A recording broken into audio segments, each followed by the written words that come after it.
Hello, my name is Brigid McManus. And I'm Drew O'Connor. The title of our presentation is A Solution for Inclusion: How Environmental Migration Disproportionately Affects Disabled Individuals. So environmental migration is the forced displacement of individuals caused by environmental degradation, deterioration, or destruction. This displacement may either be permanent or temporary, and individuals can leave for another location within their country or be forced to seek refuge internationally.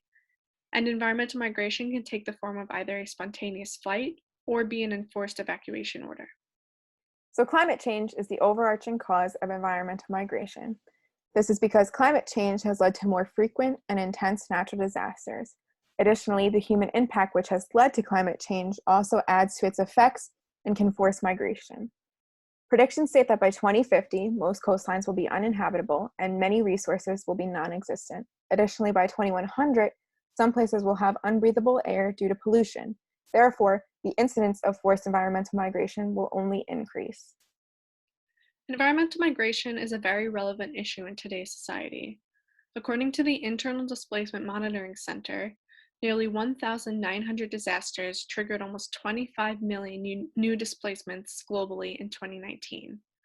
This is the highest figure recorded since 2012, and India had the highest amount of displacements, with 5 million people being affected by environmental migration.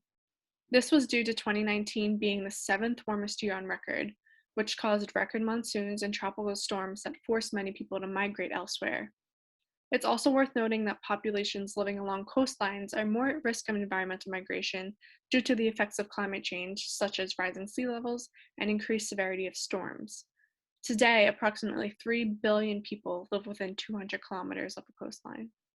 So how are disabled individuals disproportionately affected? The World Health Organization estimates that 15% of the world's population, which is over 1 billion people, have a form of disability. The rate of disability is only increasing because people are living longer, as well as more people are being diagnosed with chronic illness as science advances. Disabled migrants often face limited resources and access to healthcare. They also tend to lack the coping skills needed to handle stress and changes associated with migration. They face stereotyping and marginalization, and many countries will not accept environmental migrants with disabilities, especially those with severe disabilities, because they are considered a burden to the state. There are many real-life examples of how environmental migration disproportionately affects disabled individuals. One incidence of this injustice could be seen with Hurricane Katrina, which took place in 2005. Thousands of people with disabilities lacked access to emergency supplies, accessible communication, and shelter space during Hurricane Katrina. And this was due to pre-Katrina disaster planning not addressing the needs of people with psychiatric disabilities. And as a result, many people died or unnecessarily suffered severely traumatic experiences. It was reported that people with disabilities were segregated from the general population in some shelters, while in other shelters refused to let them enter at all. And it was reported that the Federal Emergency Management Agency, FEMA, excluded disabled individuals from its trailers because of concerns that the individuals' psychiatric disabilities made them dangerous, even though medical professionals assured them that their disabilities didn't make them dangerous.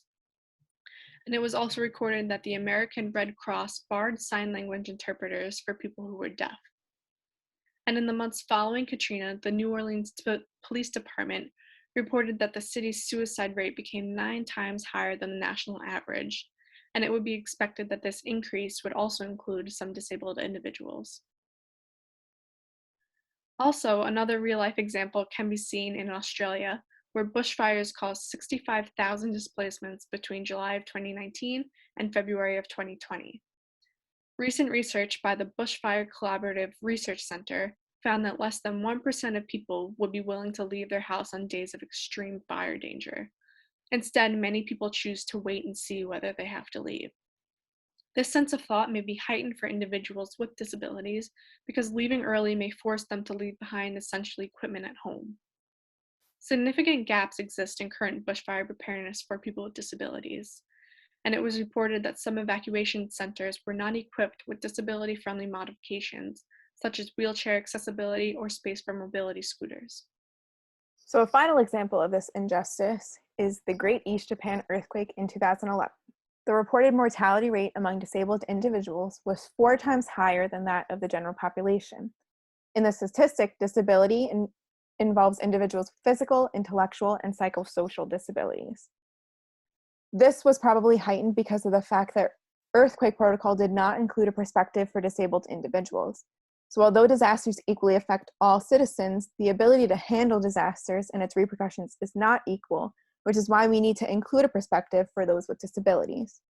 Some reports talk about disabled individuals being left behind, especially those that have a disability that you can visually see.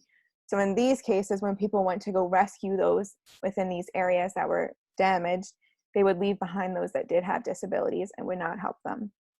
Many of the areas that were most impacted by the earthquake and the following tsunami already lack support and resources for disabilities, which only exacerbated the condition of those with disabilities.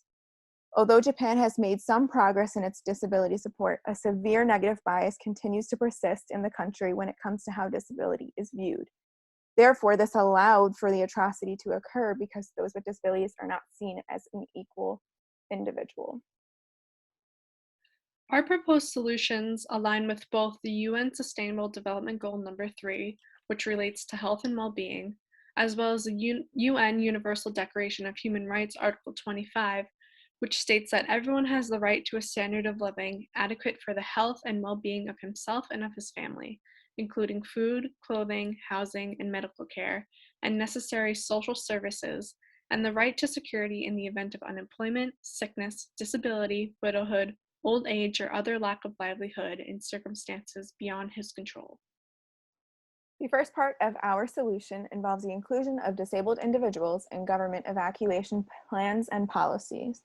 So this would include each country creating a task force with a specific focus on emergency plans and resources for disabled individuals. This would involve national registers of disabled individuals being included within these plans and procedures. We suggest that there should be a list of emergency contacts and necessary equipment for each individual that might need to be transported. We also believe that there should be funding specifically for the disabled populations. This would involve making sure that shelters are fit for disability accommodations. Lastly, we would make a plan to check in on those with disabilities to ensure that they have safely evacuated during these disasters. We also suggest that there should be workshops for those with disabilities. This would involve workshops for those with physical disabilities as well as those with mental disabilities. Physical disability workshops would focus on coping skills and acclimating to an environment that may not be adjusted to their disability until they are able to go to a shelter that is adjusted to their disability. We would also include a workshop on healthy living, as well as planning for the transport of necessary medical equipment in these times of disaster. The mental disability workshops would focus on coping skills for adjusting to a new environment, as well as the stress of a forced evacuation. Lastly, we think that there should be workshops for caregivers and family members in particular. These workshops would include learning how to support those with disabled individuals during a time of forced environmental migration, as well as resources that are available to them, such as letting them know about the national registers we've already mentioned. Thank you so much for listening to our presentation. We would like to give a special thank you to Molloy College's Honors Program, as well as our advisor, Dr. Noelle Cutter, and the Honors Program Director of Molloy, Daniel McGann.